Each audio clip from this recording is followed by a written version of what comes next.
Shalom, salam sejahtera untuk kita semua. Kita jumpa lagi dalam program 100 hari berdoa. Dan kita bersyukur hari ini adalah hari ke-25. Artinya, kita sudah berada pada seperempat perjalanan menuju ke 100 hari berdoa di tahun 2020 ini.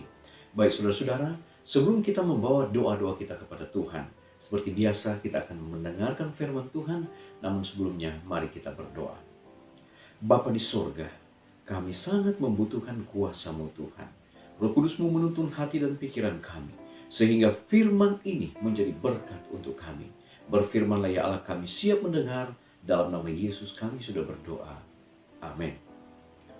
Pembahasan kita pada hari ini berjudul Rejoicing in the Word, atau bersukacita dalam firman. Dan ayat kita pada hari ini dialaskan pada Yeremia pasalnya yang ke-15, ayatnya yang ke-16. Firman Tuhan berkata demikian. Apabila aku bertemu dengan perkataan-perkataanmu, maka aku menikmatinya.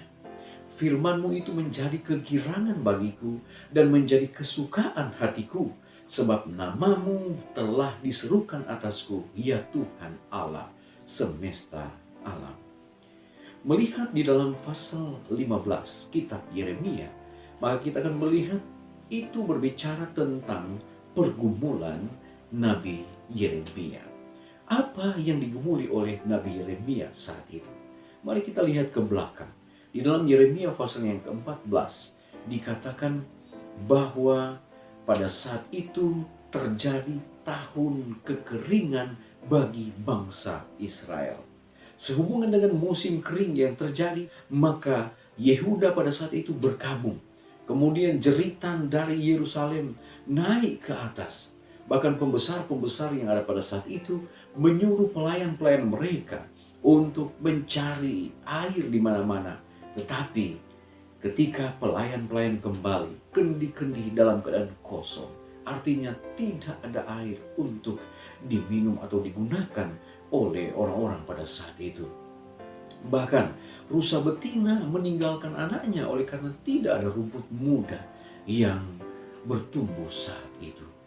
Saudaraku yang kekasih, di dalam pasal 14 dikatakan Yeremia bermohon siang dan malam. Yeremia pasal yang ke-15 bagian awal dikatakan Yeremia bermohon siang dan malam. Dia berkata, Tuhan, sudahkah kau tolak kami? Tetapi apa jawab Tuhan kepada Yeremia? Tuhan menjawab, sekalipun Musa dan Samuel berdiri di hadapanku, hatiku tidak akan berbalik kepada bangsa ini. Gambaran dari ayat ini, saudara-saudara, menunjukkan bahwa Tuhan atau amarah dari Tuhan untuk bangsa Israel sudah sangat-sangat dalam. Sehingga di sana dikatakan, yang maut ke mautlah, yang ke pedang pedanglah, yang kelaparan kelaparanlah, dan yang ketawanan tawananlah. Dan itu yang terjadi. Nah, saudaraku yang kekasih, namun di dalam cerita ini Yeremia terhibur dengan firman Tuhan. Di dalam ayat 16 Yeremia pasal ke-15, apabila aku bertemu dengan perkataan-perkataanmu, maka aku menikmatinya. Firman-Mu itu menjadi kegirangan bagiku dan menjadi kesukaan hatiku, sebab nama-Mu telah diserukan atasku, ya Tuhan semesta alam. Sehingga walaupun dalam situasi sulit, Yeremia berkata, apabila aku mendengar perkataan-perkataanmu, aku menikmatinya, karena firman-Mu itu menjadi kegirangan bagiku dan menjadi kesukaan hatiku. Siapa di antara kita yang tidak ada pergumulan? Semua kita punya pergumulan masing-masing. Mungkin kita akan bertanya, Tuhan, sampai kapan kami di rumah saja dan tidak bekerja? Mungkin kalau 1 bulan oke. 2 bulan untuk persiapan kebutuhan keseharian mungkin masih aman. Tetapi kalau dia 3 bulan atau 6 bulan, mau makan apa istri dan anak-anak dan keluarga di rumah? Ini mungkin sudah menjadi pergumulan kita. Belum lagi mereka yang terpapar corona, yang berada di rumah sakit, yang sudah kehilangan keluarga. Belum lagi mereka yang di PHK dan lain sebagainya. Ini menjadi pergumulan masing-masing kita sebagai orang-orang percaya. Sehingga saya boleh simpulkan saat-saat ini menjadi tahun kering seperti yang dialami oleh bangsa Israel di zaman Yeremia. Namun saudara-saudara, mengacu kepada firman Tuhan yang terdapat di dalam Yeremia 15 ayat 16, bahwa walaupun dalam keadaan situasi sulit, firman Tuhan menjadi kegirangan bagi Yeremia, bahkan menjadi kesukaan hatinya. Apa rahasianya? Ternyata di dalam Mazmur 60 ayat 2 firman Tuhan berkata, hanya dekat Allah saja aku tenang, daripada nyala keselamatanku atau perlindunganku. Benar saudara, ketika kita dalam keadaan situasi sulit, dalam keadaan pergumulan, maka kita perlu dekat kepada Tuhan. Kita perlu dekat kepada Allah kita yang memberikan jaminan, kekuatan, kelepasan, dan penghiburan di saat-saat kita dalam keadaan susah. Saudara yang kekasih, rahasia sukacita orang Kristen adalah mempercayai apa yang dikatakan oleh firman Tuhan dan melakukannya. Itu penting. Ketika kita mempercayai akan firman Tuhan dan kita melakukannya, maka akan muncul iman di dalam kehidupan kita. Dan iman yang didasarkan pada firman yang kudus akan menghasilkan sukacita yang akan mengatasi badai, bahkan masalah-masalah kehidupan yang kita alami.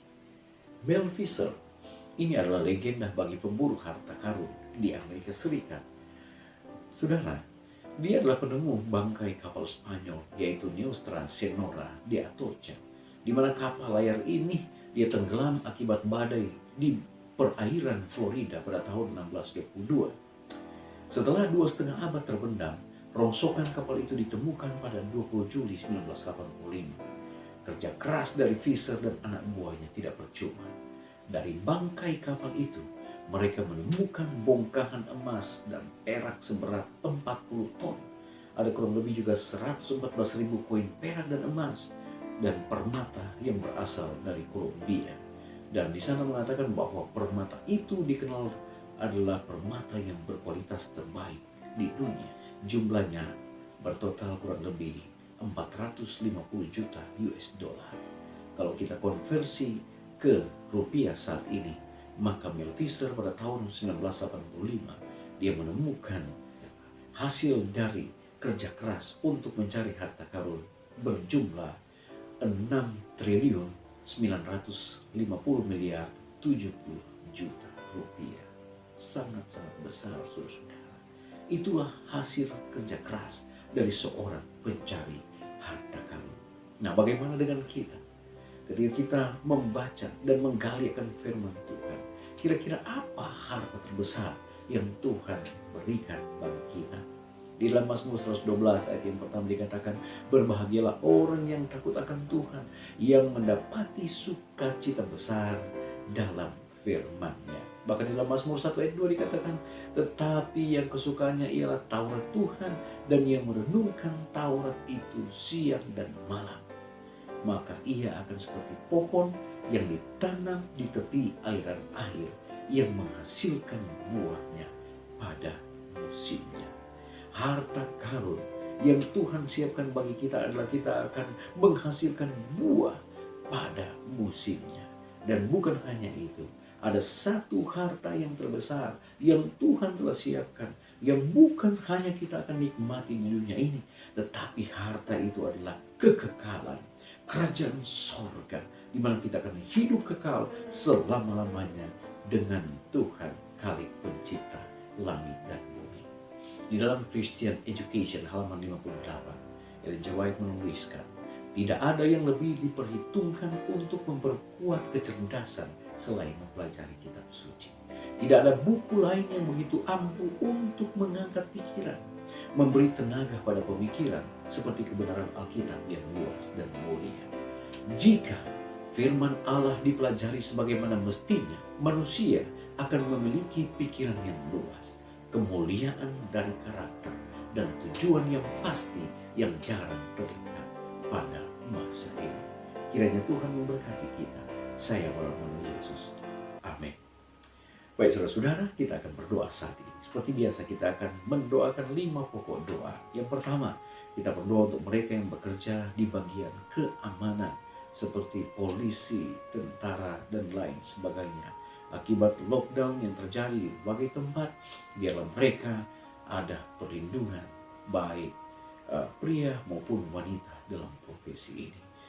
Kita berdoa untuk bekas wilayah Uni Soviet, divisi Eurasia yang meliputi negara seperti Rusia dan Siberia. Kita berdoa agar metode-metode baru yang efektif bisa menjangkau orang-orang yang berada di sana di divisi Eurasia.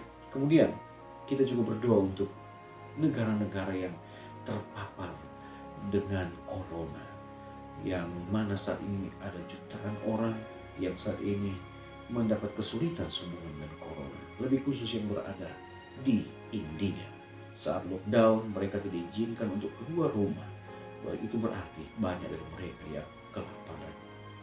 Kemudian kita berdoa juga untuk kebijaksanaan para pemimpin gereja, karena mereka perlu membuat keputusan-keputusan yang penting untuk masa depan akibat dari krisis ekonomi yang kita hadapi saat ini. Dan yang terakhir, kita juga berdoa untuk kebijaksanaan dan keputusan dari pimpinan di dalam memotong akan pengeluaran-pengeluaran yang tidak perlu sehubungan dengan pekerjaan misi penting untuk terus maju di organisasi kita. Baik saudara-saudara, mari kita menghadap Tuhan, kita berdoa. Bapa di sorga, Engkau sungguh baik dalam kehidupan kami. Terima kasih oleh karena firman-Mu menguatkan kami pada saat ini. Biarlah kami boleh bersuka cita lewat firman-Mu. Dan ketika kami menggunakan waktu untuk belajar firman Tuhan, ada sukacita yang akan terpancar dalam kehidupan kami. Walaupun kami hidup dalam pergumulan, tantangan-tantangan yang ada, tetapi firman-Mu akan memberikan kekuatan, memberikan penghiburan di dalam kehidupan kami. Bapa, saat ini kami mau berdoa untuk pokok-pokok doa pada hari ini. Di antaranya kami mau berdoa Tuhan untuk tenaga-tenaga keamanan, baik polisi, tentara. Biarlah Tuhan akan menolong mereka, pria dan wanita. Mereka menghadapi situasi yang sulit ketika terjadi lockdown. Mereka menghadapi tantangan-tantangan untuk membubarkan massa masyarakat. Biarlah Tuhan akan berkati. Berikan kesabaran, berikan perlindungan untuk mereka. Kami berdoa Tuhan di Uni Soviet, bahkan di divisi Eurasia. Tuhan kiranya akan memberkati umat-umat Tuhan di sana. Biar ada cara-cara praktis yang Tuhan akan berikan, sehingga mereka boleh membawakan kabar keselamatan untuk membawa jiwa-jiwa walaupun di saat sulit seperti ini. Kami juga mau berdoa untuk situasi yang terjadi di dunia saat ini ya Bapak.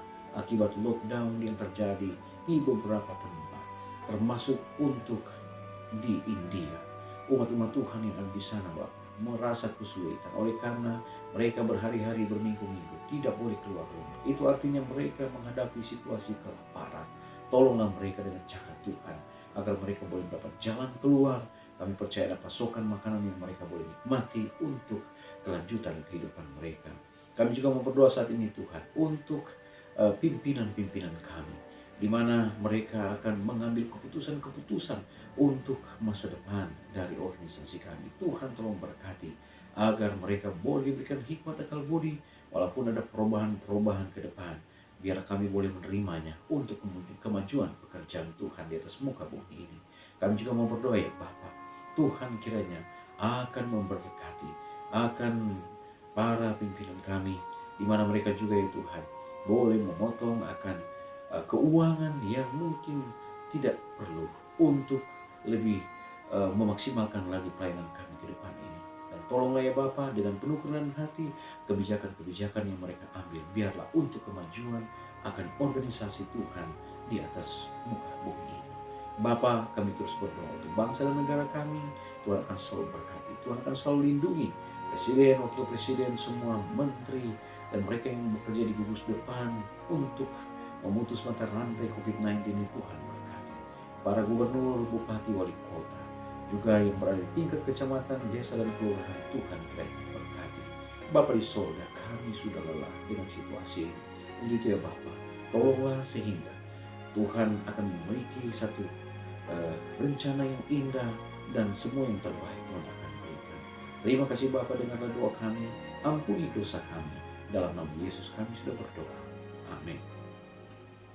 Baik, puji Tuhan saudara-saudara, kita telah selesai dalam cara berdoa untuk hari ini. Dan kita akan ketemu lagi pada besok hari. Tuhan Yesus memberkati kita semua. Shalom, damai.